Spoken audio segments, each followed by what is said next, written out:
এই অঙ্কটাতে বলেছে প্রার্থী এ মোট বৈধ ভোটে 65% পেয়েছেন, মোট ভোটে 25% অবৈধ ঘোষণা হয়েছে। যদি মোট ভোটের সংখ্যা 46,000 হয় তাহলে প্রার্থী এর পক্ষে আসা বৈধ ভোটের সংখ্যা কত?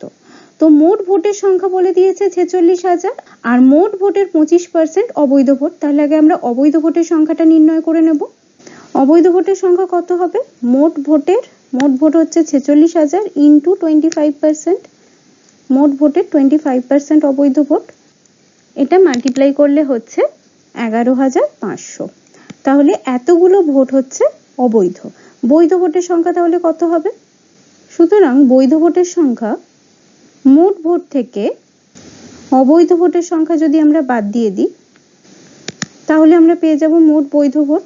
তাহলে সেটার সংখ্যা হচ্ছে 34500। এটা হচ্ছে বৈধ ভোট, এটা হচ্ছে অবৈধ ভোট। এবার বলে দিয়েছে প্রার্থী এ বৈধ ভোটে 65% পেয়েছে, তাহলে প্রার্থী এর পক্ষে আসা ভোটের সংখ্যা কত হবে? বৈধ ভোট হচ্ছে টোটাল 34,500, তার 65% পেয়েছে প্রার্থী এ। তাহলে প্রার্থী এ পেয়েছে 34,500 ইন্টু 65/100, এটা করলে হচ্ছে 22,425। তাহলে প্রার্থী এর পক্ষে আসা ভোটের সংখ্যা হলো 22,425। এটাই হলো আনসার।